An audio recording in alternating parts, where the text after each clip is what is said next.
Only 4 of the 6 students sent to the hospital yesterday were back in school today. The children were treated and released from New Hanover Hospital, including one recovering from heart surgery who was brought to the hospital by ambulance. Albert Jackson has been a bus driver for 6 months, but only at Sunset Park Elementary School for 2 days. It was 1 week ago today that 2 teenagers driving buses in Columbus County collided, sending many stunned students to the hospital. The near tragedy prompted one parent to speak out sharply against bus drivers, no matter what age. Very angry with my children on these roads. I mean, the speed limit's 55, and I mean, it's just, I don't let them out on the street, and then when she let them out and they have to walk home. This school bus accident last October on Carolina Beach Road is by far the worst we've seen in New Hanover County this school year. 13 children were injured when the bus collided with a parked beer truck. In this case, the driver was making a U-turn on a busy highway. At the time this accident occurred, school had been in session for only a month, but already school buses had been involved in 10 accidents.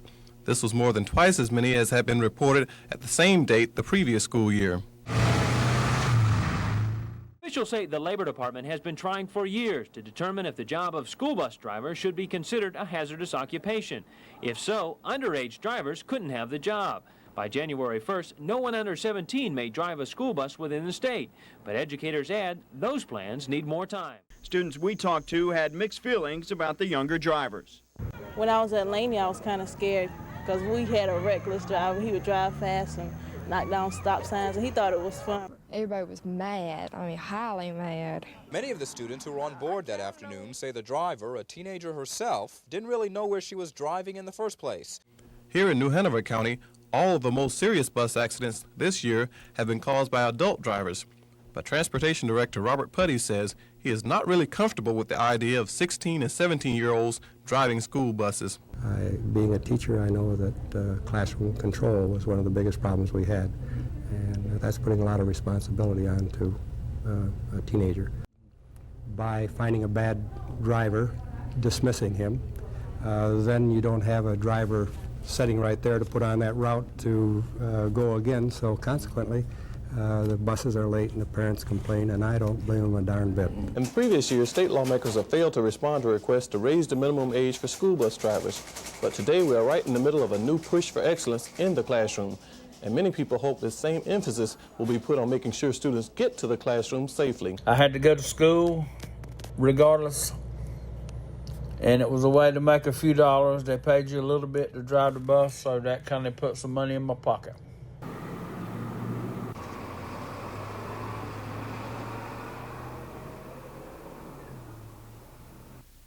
I was not in any wrecks, but one of the guys that drove at Grantham was in a bump up.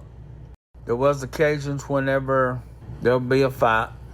Usually I would just stop the bus and talk to him, and I had a sister, her name is Cindy. She was my bouncer. She kind of stood guard, and if they acted up, she'd get them straight for me while we were driving.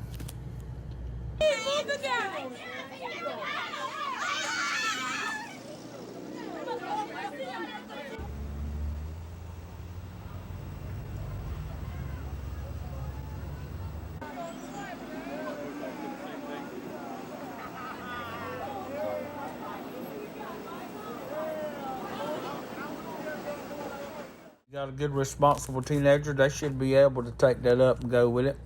Sure, it was because the teenagers got more and more reckless with their driving. And what you know now, would you still drive a school bus? No, I would not, because kids are so unruly and out of hand. I would be locked up for bouncing them off the wall. Officials say whatever age a driver is, the important thing is that he is able to handle the pressures of taking children to and from school safely.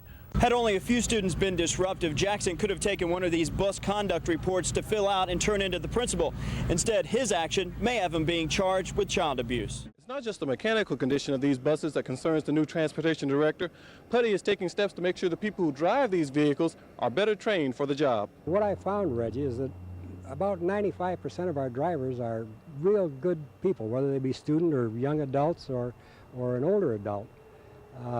It's the 5% that we're after that we want to replace that would endanger our children. That's what we're after, is upgrading them so that they know what they can do and what they can't do.